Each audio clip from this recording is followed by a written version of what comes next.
क्या हालात बने होंगे उस बेटा के, ये तो वो माँ और वो बेटा ही जानने वाले हैं। अपनी माँ की उंगली पकड़ करके बेटा जा रहा था। सुदूर जब निकले हैं, हरिश्चंद्र महाराज विश्वामित्र के साथ थोड़ा आगे निकल गए। शैपिया थोड़ी पीछे थी। रोहित अपनी माँ के हाथ की उंगली पकड़े चल रहा था। जब 7 वर्ष के रोहित से चला नहीं गया तो अपनी माँ से बोला, माँ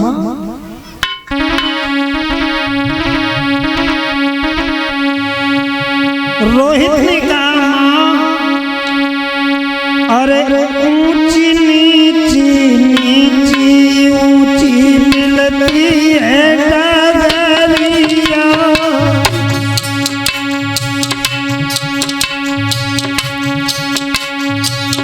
पेनी पेनी छिप रही मैया पाइन में कतरिया।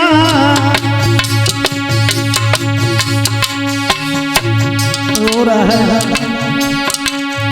अपनी माँ से कहा, ऊंची नीची नीची ऊंची मिल रही है डगरिया, पेनी पेनी मैया छिप रही पाइन में कतरिया।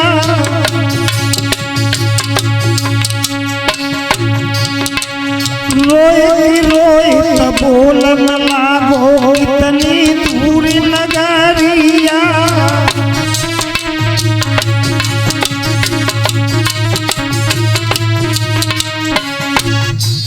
शार्प शब्दों में रोहित ने कहा, माँ अब हमसे चला नहीं जा रहा है। मेरे पाँव में इतने छाले पड़ गए हैं कि मेरे पाँव जले जा रहे हैं।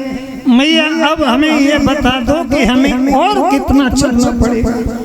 अंदाजा लगा सकती हो बहनों, जिस माँ का इकलौता राजकुमार हो, जिस माँ का इकलौता 7 वर्ष का लाला इस तरह बेचैन होकर के रो रहा हो, उस माँ के दिल पर क्या गुजर रही होगी। मैया का कलेजा फट गया, अपने बेटा को कलेजे से लगा लिया और इतना ही कहा, लाला रो न। थोड़ी देर के बाद में हम अपनी मंजिल की तरफ पहुंच जाएंगे। आखिरकार 7 वर्ष का बेटा इतना परेशान हो गया,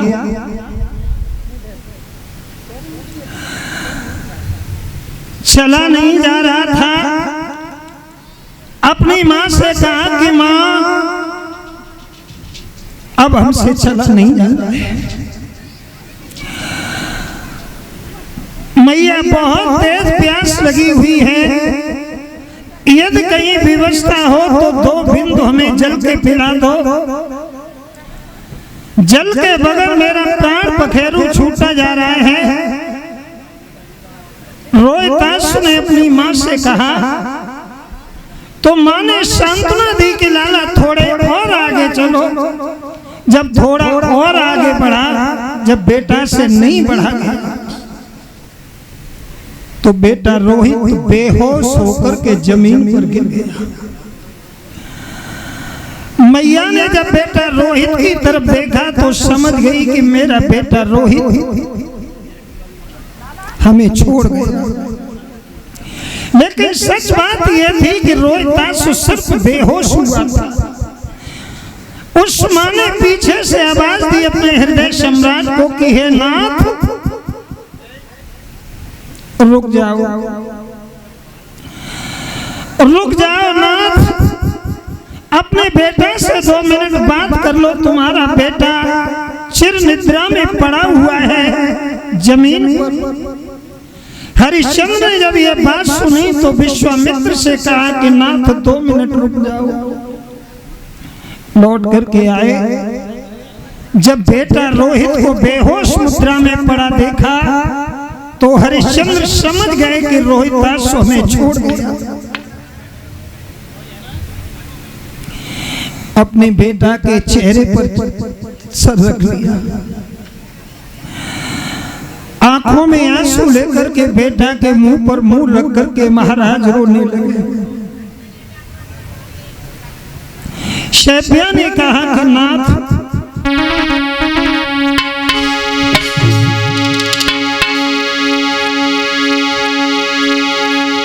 सुनो पिया सुज्ञान बने नादान अकल का खोई, तेरो प्यासा से बेटा मर रहो है के सुन ले तू निरमोई।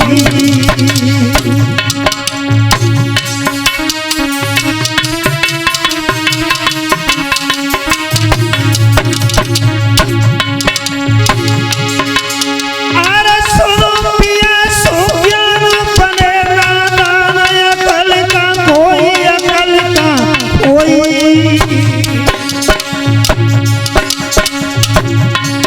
तेरो प्यासा से बेटा मर रहो है तू सुन ले आए निरमोई।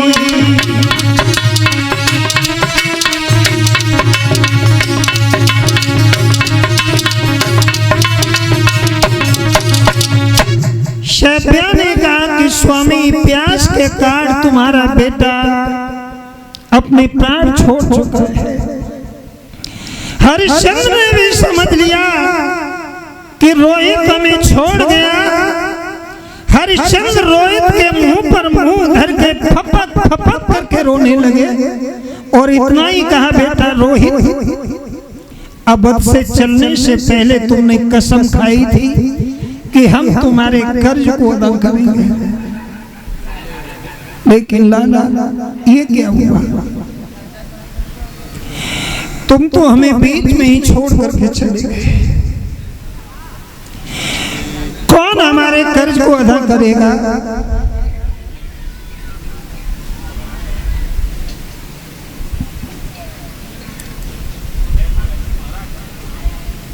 जब महाराज हरिश्चंद्र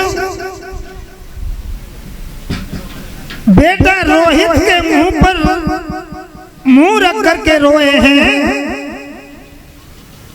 तो हरिश्चंद्र की आंखों से बहने वाले आंसू बेटा रोहित के ओठों पर पड़े। जब ओठों पर वो आंसू पड़े हैं तो रोहित ने समझा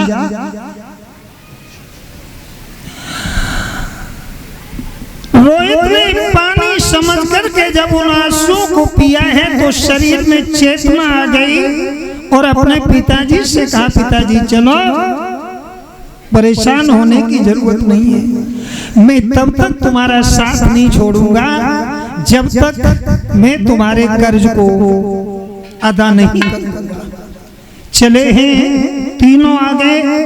तब तक हरिश्चंद्र के सामने विश्वामित्र जल लेकर के आए हैं और कहा कि हरिश्चंद्र, तुम जल पियो, अपनी रानी और अपने बेटा को जल पिलाओ।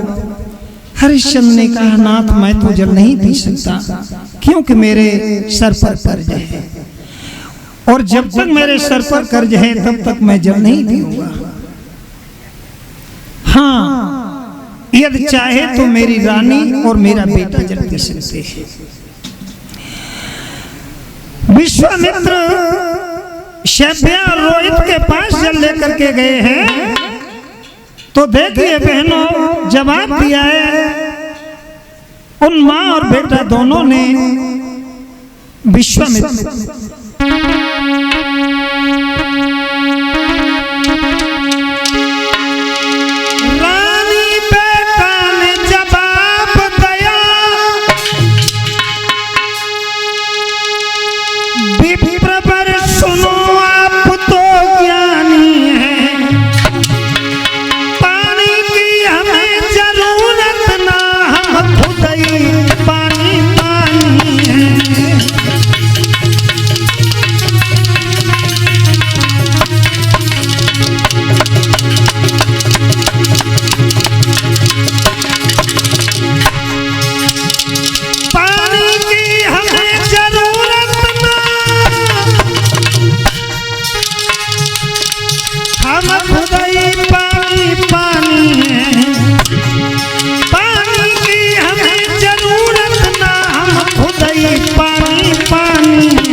सकते,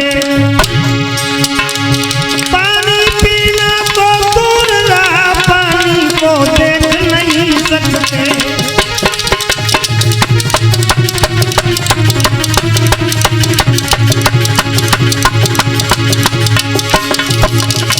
पानी पीना तो दूर रहा, पानी को देख नहीं सकते।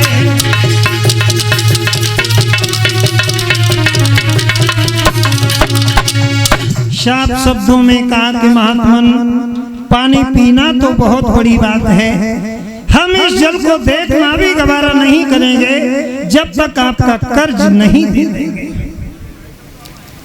विश्वामित्र तीनों को लेकर के आगे बढ़ जाते हैं। अब एक भगवान का छोटा सा संकीर्तन सभी बहन भाई बोलेंगे। विश्वामित्र जी सत्यवादी हरिश्चंद्र शैब्या रोहित को लेकर के काशी नगर के समीप जब पहुंचे हैं तो महाराज हरिश्चंद्र ने काशी नगरी को प्रणाम किया, हाथ जोड़ करके काशी नगरी की तरफ खड़े हो गए और इतना ही कहा, है मां काशी, मैंने ये सुना है कि दुनिया के लोगों पर कोई आपत्ति होती है तो वो अपने धर्म की रक्षा के लिए तुम्हारी शरण लिया करते हैं। तुमने बड़े बड़े पापियों का उद्धार किया है मां। आज मैं अयोध्या नरेश अपनी पत्नी शैब्या और बेटा रोहित को लेकर के तुम्हारे शरण में आया हूं। हे मां, मेरे ऊपर वो मुसीबत है कि शायद मैं अपनी जबान से बयां नहीं कर सकता। मैंने अपना धर्म सलामत रखने के लिए सब में ठोकर मार दी, कुछ नहीं बचा मेरे पास। राजा से गरीबी धारण कर ली, राजमाता से अपनी पत्नी तारा को भिखारी का रूप दे दिया, राजकुमार बनाने का सपना संजोया था बेटा रोहित का, उस बेटे को अपने हाथों से भिखारी बना दिया। इतना सब कुछ होने के बाद भी यदि मेरा धर्म चला गया मां, तो मैं अपने पूर्वजों को मुंह दिखाने के लायक नहीं रहूंगा।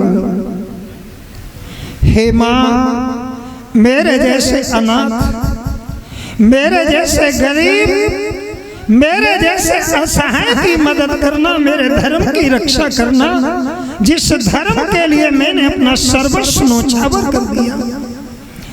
इतनी कहकर के महाराज हरिश्चंद्र ने विश्वामित्र से कहा कि मुनिवर, अब हमें काशी के अंदर ले चलो। जानते हो आज कितने दिन हो गए थे?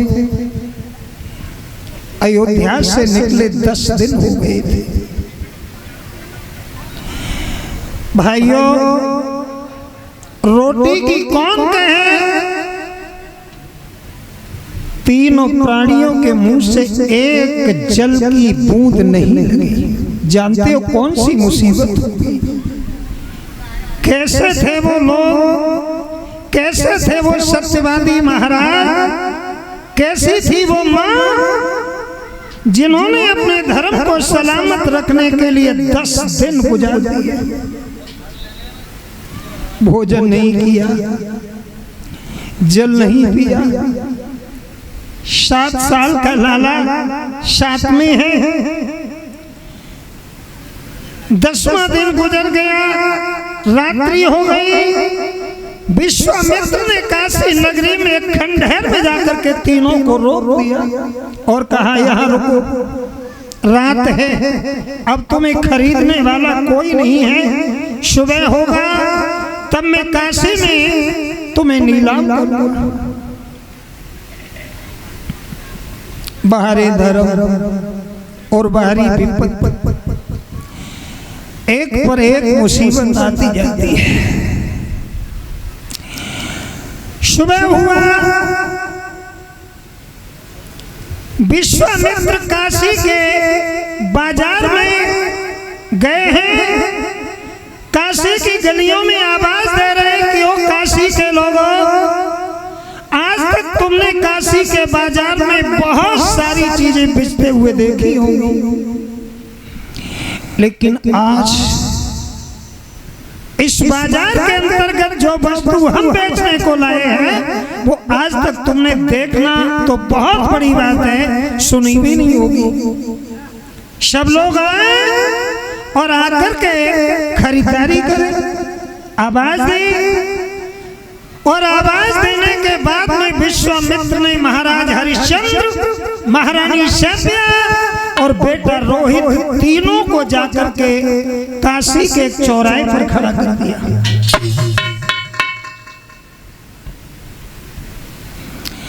काशी के चौराहे पर तीनों दुखिया खड़े हैं। काशी की भीड़ उमड़ पड़ी। काशी में से लोग उमड़ उमड़ करके चौराहे की तरफ आने लगे। नर नारी एकत्रित होने लगे। जानते हो, माता सैंध्या, हरिश्चंद्र और बेटा रोहित के आसपास हजारों लोगों की भीड़ लग गई। अंदाजा लगा सकती हो माताओं, जिस बहन के रूप को देखने के लिए देवता भी ललायत रहा करते थे, देवता भी सोचते थे कि एक बार हम सैंध्या की सुंदरता को देख पाते। आज वही माँ काशी के भरे बाजार में अपने पति का साथ देने के लिए बिकने को तैयार है। जब भीड़ चारों तरफ से इकट्ठी हुई तो आप लोग ये भी जानते होंगे कि जहाँ हजारों की भीड़ होती है वहाँ 10-5 लफंगा जरूर हुआ करते हैं। 10-15 मनचले लफंगा भी उस भीड़ में थे। आगे बढ़कर के माता जी के स्वरूप को लफंगों ने जब देखा तो माता जी के विषय में बहुत बुरी बुरी बातें वो लफंगा करने लगे। ये बातें बेटा रोहित सुन रहा था। बेटा रोहित ने जब ऐसी उल्टी सीधी बातें अपनी माँ के विषय में सुनी है तो अपनी माँ की साड़ी पकड़ ली और रोहित ने कहा, माँ ये क्या हो रहा है? मेरी समझ में नहीं आता कि आखिरकार यहाँ हम करने के आए हैं। ये लोग जो चारों तरफ खड़े हैं, जन सैलाब हो रहे हैं। मैया, कुछ लोग तेरे विषय में इतनी बुरी बुरी बातें कर रहे हैं कि मुझसे सुनी नहीं जा रही है।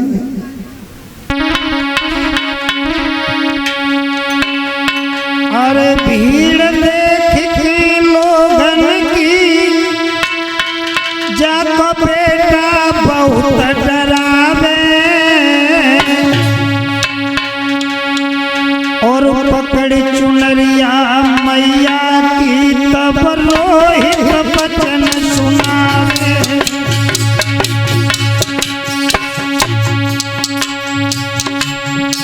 रो रहा है रोहित। कितना चतुर होगा वो 7 वर्ष का बेटा। अपनी माँ के विषय में भले बुरे शब्द सुनकर के माँ से बोला, माँ अरे भीड़ देख के लोगन की जब बेटा बहुत डरावे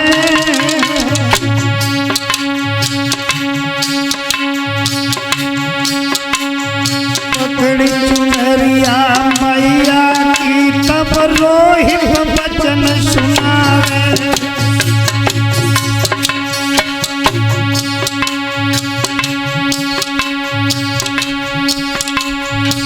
कौन सी बन गई भूल माता हम कयाले देखो आए।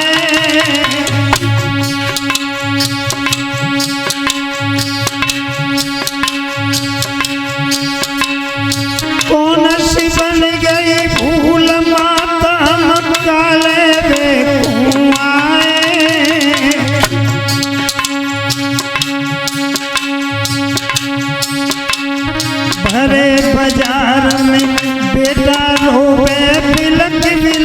मिल खाए।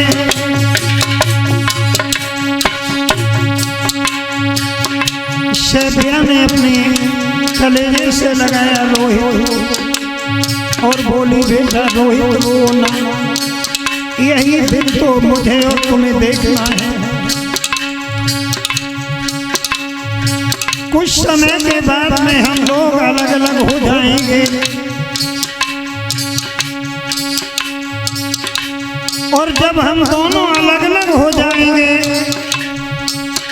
तो फिर मैं बेटा बेटा कहकर के किससे बुलाऊंगी, कौन मेरी गोद में आएगा? बोली है वो माँ, अरे बेटा बेटा बेटा मैं की कन्या बाजल गए,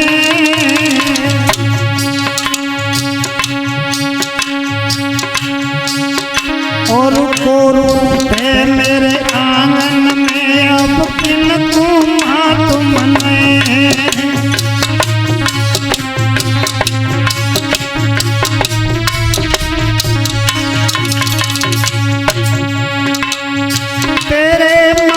पिता की रोहित किस्मत निकली खोटी,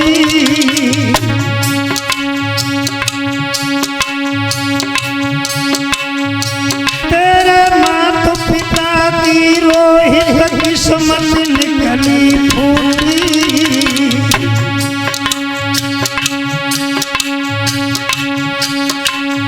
दस दस दिन जय भी नाए मिले हमें खान को रोटी,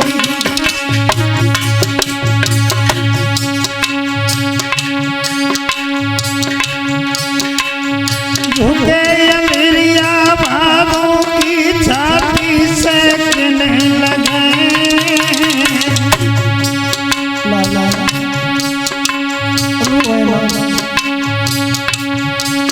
जब झुके अमीरिया बाबू की छाती से गिरने लगे,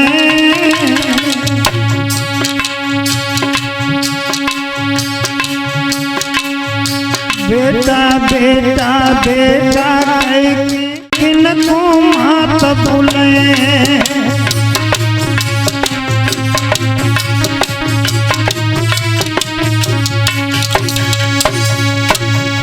माने का रोहित रो मत, यही दिन देखने के लिए तो हम लोग इस काशी के बाजार में आए हैं।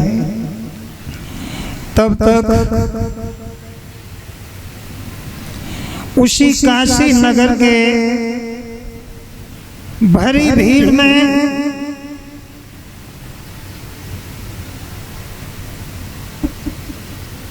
एक काशी की वेश्या आ जाती है। जब उस वेश्या ने माता शैबिया के रूप को देखा, सोचा लड़की बहुत सुंदर है, किसी राज परिवार से हो सकती है।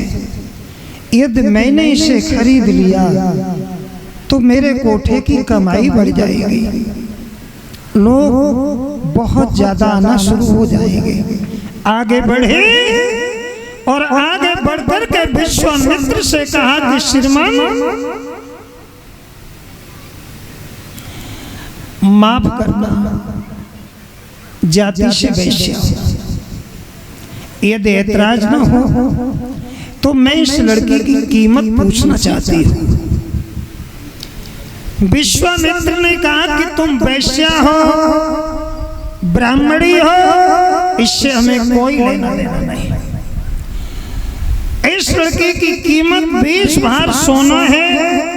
जो व्यक्ति 20 भार सोना इसके बदले में हमें देगा, हम इसे उसके हाथ में दे देंगे।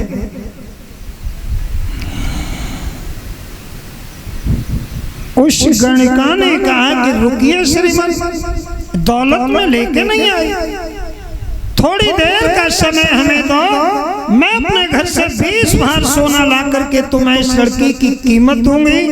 मैंने इस लड़की को खरीद लिया। इतना कह करके जब वो धन लेने के लिए अपने घर गई माता सैब्या को ये पता लगा बहनों कि मेरी खरीदार एक काशी की वैश्या बनी है। अंदाजा लगा सकती हो जिस मैया ने धर्म के पीछे अपनी सारी रहीसी पर ठोकर मार दी, अपने हाथों से अपने लाला को भिखारी बना दिया। कौन ऐसी माँ होगी जो अपने हाथों से अपने बेटा को भिखारी बनाए? माँ के घर में जब बेटा जन्म लेता है तो माता पिता के सपने होते हैं कि हम अपने बेटा को जीते जी बहुत बड़ा इंसान बनाएंगे। हर तरह से माता और पिता कोशिश करते हैं, खुद भूखे रह सकते हैं, खुद बिना कपड़ों के रह सकते हैं, लेकिन अपने बेटे को अपनी आंखों के सामने बहुत बड़ा इंसान बनाना चाहते हैं। लेकिन बहनों, उस माता का दुर्भाग्य था जो उस मैया ने अपने हाथों से अपने बेटा को भिखारी बनाया था काशी का। ब्राह्मण देवता के सामने हाथ जोड़ करके खड़ी हो गई, मेरा क्या नहीं चला गया, मेरा सब उजड़ गया, सब बर्बाद हो गया, राजमाता से मैं भिखारी बन गई। मेरे पति एक नौकर की हैसियत में रह गए काशी में आकर के, मेरा बेटा भिखारी बन गया, और उसके बाद भी यदि मेरा धर्म चला गया तो बताओ ये सब परित्याग करने का मतलब क्या रहेगा? बोली,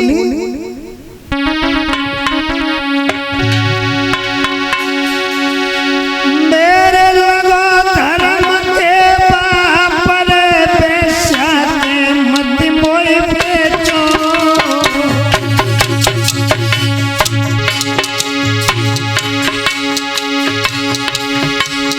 बेचा के घर पे जाएगी मेरो बेबस धर्म घटेगो।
साफ शब्दों में सैब्या ने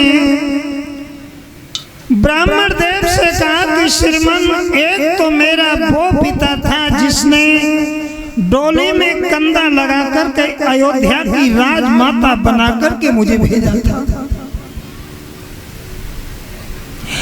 एक मेरे धर्म के पिता आप हैं। क्या आप अपने हाथों से अपनी बेटी को वैश्या बना देंगे? माफ कर दो मुझे, माफ कर दो श्रीमान। विश्वामित्र कहने लगे, पहले तो पतिव्रता बनकर के पति का साथ देने आई है, और अब हमने बेचने की बात की तो धर्म की दुहाई दे रही है। तुम्हारा धर्म रहे या चला जाए, हमें इससे कोई फर्क नहीं पड़ता। समझ गई माँ कि अब मेरा धर्म नहीं बच पाएगा। उसी वक्त महारानी सैब्या ने भगवान का ध्यान किया और कहा कि हे परम पिता परमेश्वर, मेरी रक्षा करो। भगवान का जब ध्यान किया है, और माताओं ये बात सच है कि जब तक इंसान दुनिया वालों से मदद मांगता है ना, तब तक भगवान उसकी मदद नहीं करते। भगवान भी देखते हैं कि दुनिया वालों से मांग रहा है, मदद मांगने दो, हमें क्या लेना देना। और जब दुनिया वालों से उम्मीद छूट जाती है, भगवान पर भरोसा करके भगवान से मदद जब मांगता है इंसान, तो भगवान उसकी मदद करने के लिए दौड़े चले आते हैं। द्रौपदी का चीर खींच रहा था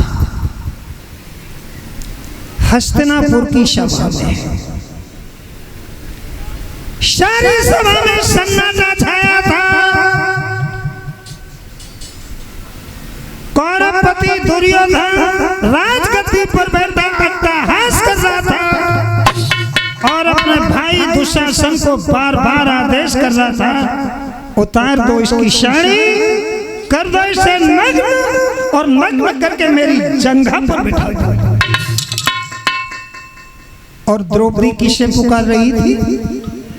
लाज बचाने के लिए बाबा भीष्म को, कुलगुरु कृपाचार्य से शिकायत कर रही थी, द्रोणाचार्य से शिकायत कर रही थी, पतियों से रक्षा की गुहार कर रही थी, लेकिन किसी ने एक शब्द भी नहीं बोला,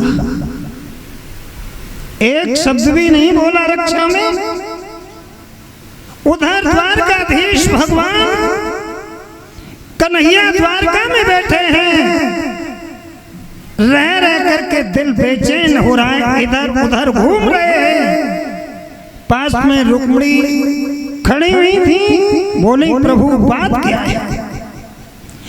भगवान बोले रुक्मिणी आज मेरा भक्त मुसीबत में है, बहुत मुसीबत में है, इसलिए मेरा दिल बेचैन है, ना मुझे खाना अच्छा लग रहा, ना बैठना अच्छा लग रहा, चहल कदमी कर रहे थे, सांस ऊंची नीचे प्रभु की चल रही थी। तो माता रुक्मिणी ने कहा कौन सा भक्त मुसीबत में है?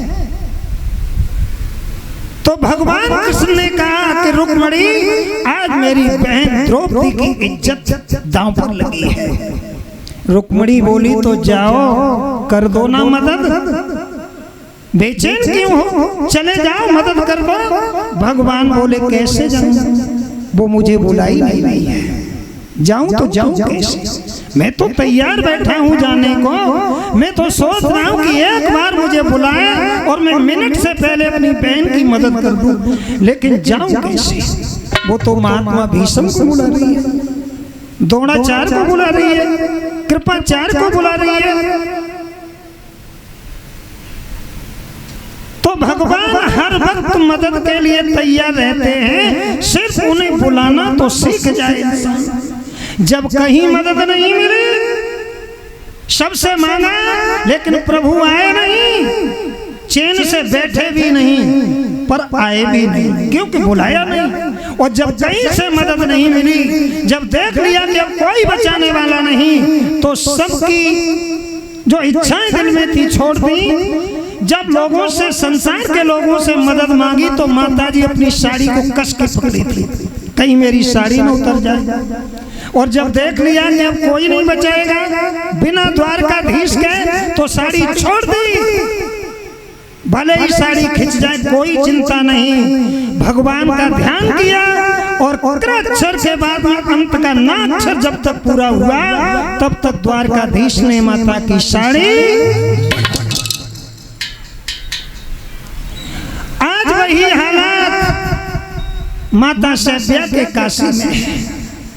ब्राह्मण देवता के सामने गिड़गिड़ा रही है कि विप्र अपनी बेटी को बचा दो, अपने हाथों से अपनी बेटी को वेश्या के कोठे पर मत झोंको। लेकिन ब्राह्मण ने जब आंखें दिखाई तो मैया को भगवान का ध्यान आ गया, और जब भगवान का ध्यान माने किया है, वो कर्णभेदी आवाज भगवान के कान में पड़ी। इधर वो काशी की वेश्या दौलत लेकर के निकली, भगवान के कान में आवाज पड़ी। भगवान ने अपनी माया रूपी बंदरों को वेश्या के ऊपर छोड़ दिया, और जब माया रूपी बंदर वेश्या के ऊपर धर के टूटे हैं, वेश्या को जमीन पर पटक दिया, सारी दौलत छिन्न भिन्न कर दी।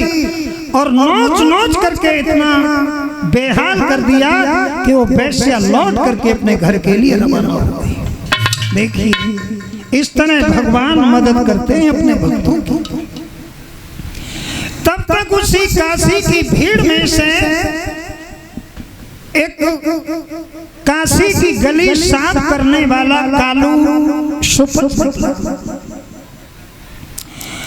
कालू ने देखा कि ये मर्द बड़ा हट्टा कट्टा है, अगर इस मर्द को मैंने खरीद लिया तो काशी की गली साफ करने में बड़ा कारगर सिद्ध होगा।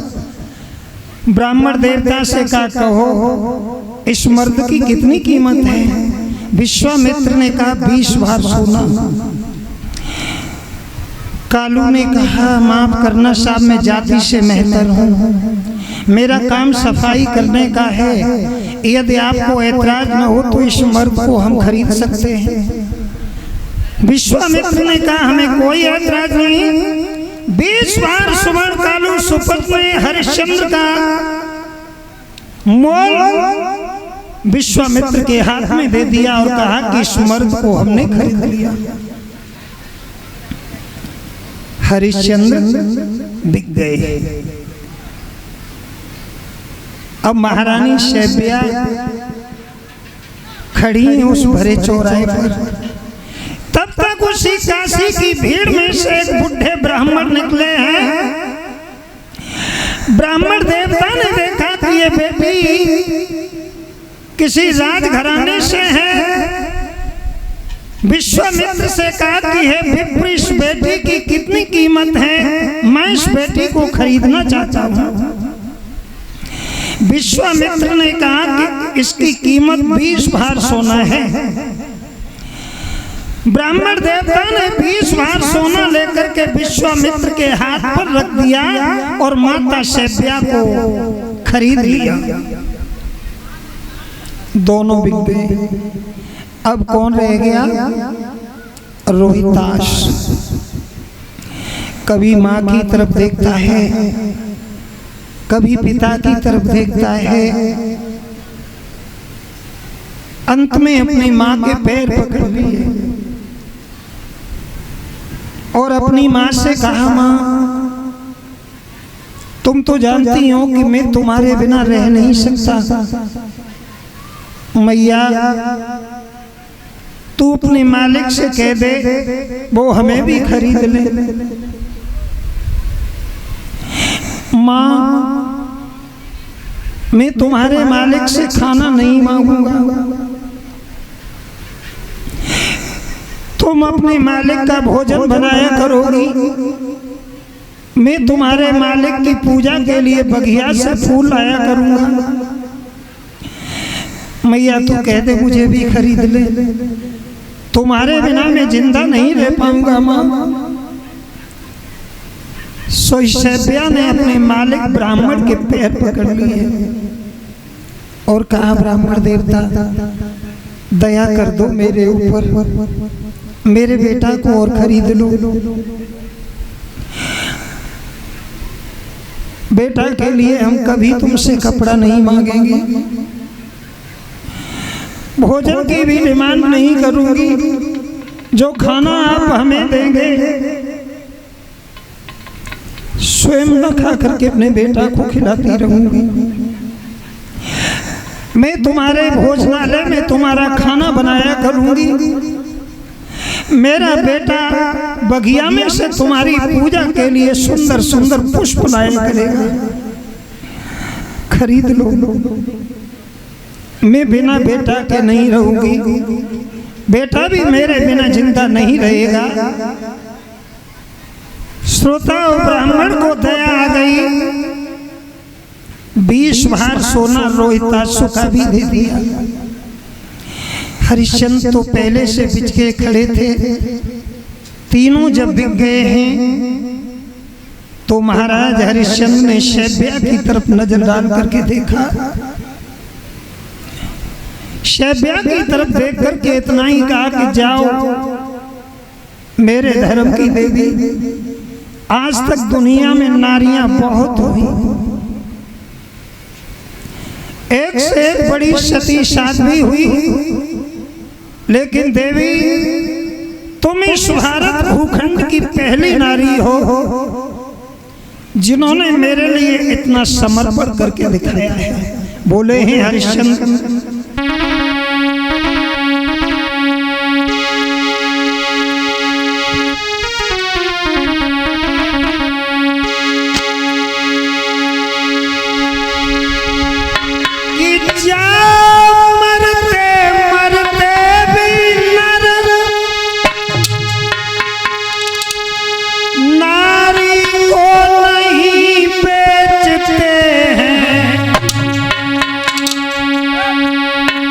हम ही वो पहले पापी हैं जो सब मर्याद में थे।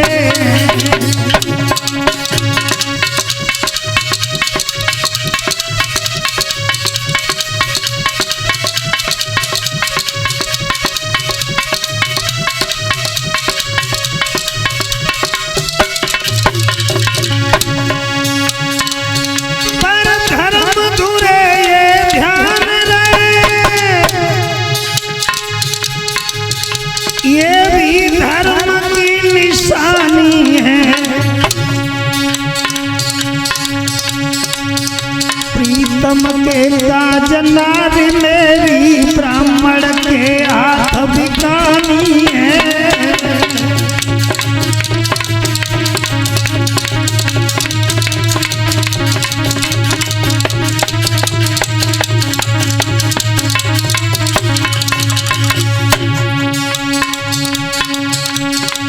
प्रीतम के काजनार मेरी ब्राह्मण के हाथ बिकानी है।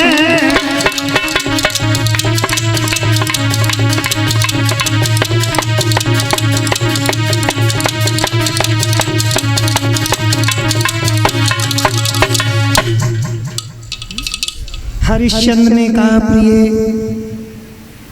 मैं भारत का वो पहला पापी हूँ जो सारी मर्यादा को मैट दिया।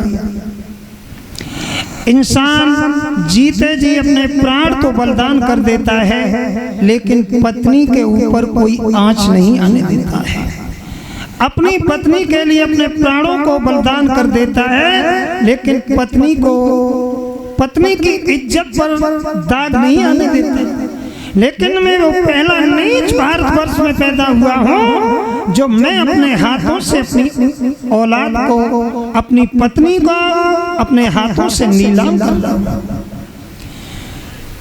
लेकिन गर्व है देवी तुम्हारे ऊपर, मुझे घमंड है तुम्हारी जैसी उस माँ के ऊपर जिसने अपनी कोख में ऐसी बेटी को पैदा किया।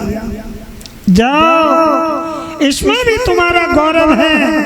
दुनिया के लोग जब तुम्हारी गाथा सुनेंगे तो तुम्हारे नाम को इज्जत के साथ लेंगे और यही कहेंगे कि धन्य है वो भारत की बेटी जिसने अपने पति का हर मुसीबत में साथ दिया। शैब्या ने कहा, स्वामी मेरी फिक्र न करो, अब फिक्र सिर्फ अपनी करो। तुम रोहित के बगैर एक मिनट नहीं रह सकते थे। जब अयोध्या में हम लोग रहते थे तो बिना रोहित के तुम्हें एक मिनट का चैन नहीं पड़ता था। आज रोहित तुमसे पृथक हो रहा है, कैसे रहोगे? बोली है वो माँ कि जब जब आंगन में आते थे बेटा को गले लगाते थे और बिन बेटा रोहित के स्वामी खाना तक नहीं खाते थे।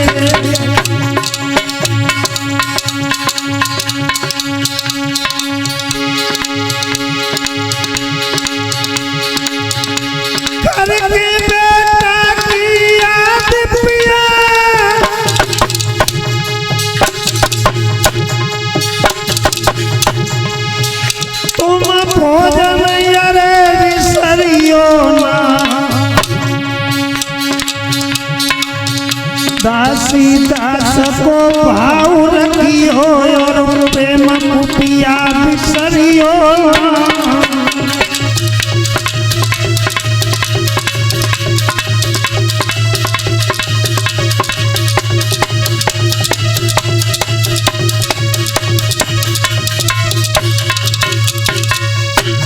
इतनी कहकर के दोनों बेहोश हो गए हैं। जब होश आया है तो मैया शैब्या रोहित दोनों ब्राह्मण के साथ जा चुके थे। कालू सुपच अपने पैर की ठोकर मार रहा था और कह रहा था हरिया उठ और हाथ में झाड़ू ले, काशी की गली साफ। अंदाजा लगा सकते हो भाइयों कैसी थी वो किस्मत, हरिश्चंद्र से हरिया बना दिया। किसकी हिम्मत थी जो सत्यवादी हरिश्चंद्र को ऐसे शब्द बोलता। लेकिन मुसीबत ने वो दिन दिखा दिया महाराज हरिश्चंद्र को। हाथ में झाड़ू उठाया, काशी की गली साफ करने के लिए चले गए। सुबह से लेकर के दोपहर तक काशी की गली साफ करते रहे। दोपहर को मालिक के आंगन में झाड़ू पटक दिया तो कालू सुपच ने एक से जौ का भुना हुआ आटा दिया और कहा कि जाओ गोमती नदी पर स्नान करो और स्नान करके इन सत्वों को ग्रहण करो। चले ही महाराज गोमती नदी पर गए हैं। नदी पर जाकर के स्नान किया। स्नान करने के बाद में माताओं वो जौ के सत्तू खोल करके रख लिए खाने को। लेकिन बाहरी मुसीबत ने अभी तक साथ नहीं छोड़ा। और मुसीबत जब इंसान के ऊपर आती है तो एक नहीं मुसीबत पर मुसीबत, मुसीबत पर मुसीबत, इतनी मुसीबत आती है कि इंसान का बहनों हर दरवाजा बंद हो जाता है।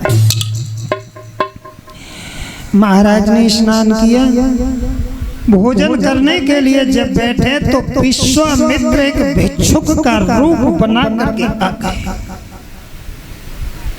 बोले भैया आज मुझे 12 दिन हो गए, अन्न का दाना मुंह से नहीं लगा है। अगर तुम्हारे पास कुछ हो तो दे दो। देखिए माताओं, महाराज ने सोचा कि मेरे जैसे को तो 11 ही दिन हुए हैं, ये तो मुझसे भी कोई ज्यादा मुसीबत का मारा है। इस गरीब को तो 12 दिन हो गए, अपना वाला भोजन लिया और ब्राह्मण के हाथ में दे दिया। स्वयं भूखे रह गए और एक दिन ही नहीं, इस तरह से 1 महीना गुजर गया। कभी साधु बनकर, कभी भिखारी बनकर, कभी भेड़िया बनकर, कभी कुत्ता बनकर, हरिश्चंद्र के मुंह से भोजन नहीं लगने दे रहे। अंदाजा लगा सकते हो कब तक इंसान डटा रहे अपने धर्म पर। वो तो हरिश्चंद्र थे, कोई दूसरा होता तो डगमगा जाता, लेकिन हरिश्चंद्र ने अपना सत्य नहीं छोड़ा। 1 महीने में ही कमर टूट करके कमान हो गई, सर के बाल सन की तरह सफेद पड़ गए, आंखें अंदर धंस गई, कपोलों पर झुर्रियां पड़ गई।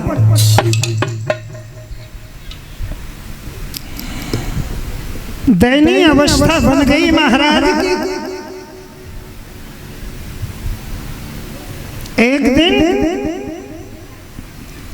हरिश्चंद्र के मालिक ने कहा कि हरिया तुम नदी पर चले जाओ और वहां से एक घड़ा जल का भर ला, और उधर महारानी शैब्या जो ब्राह्मण के घर में रहती थी, अपने हाथ में घड़ा लेकर के वो भी नदी पर पानी भरने के लिए चली है।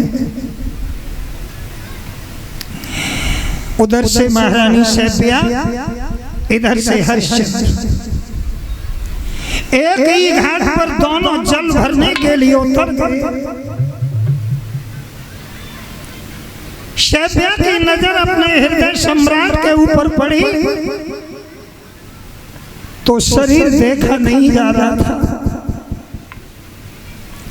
इतना ही कहा अपने हृदय सम्राट से कि नाथ, अयोध्या में तुम्हारा चेहरा स्वर्ण की तरह चमकता था।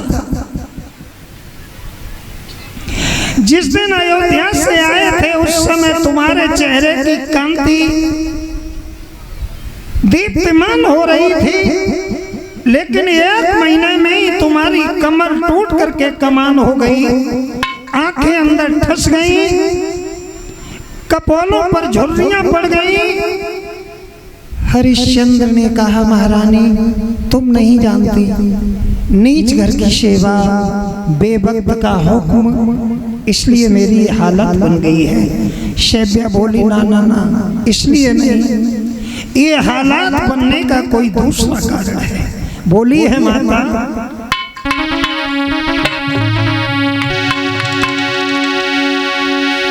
करके बेटा की याद सैया, भोजन नहीं तुम खाओ,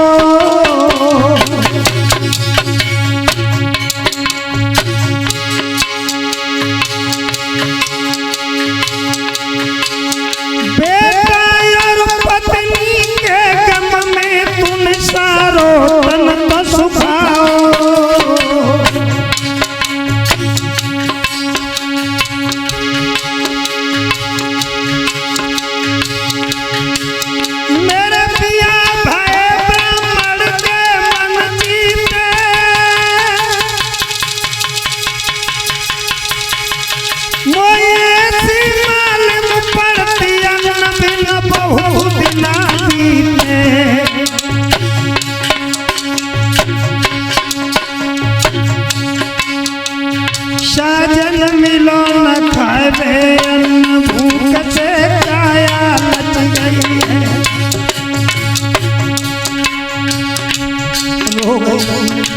इतना ही कहा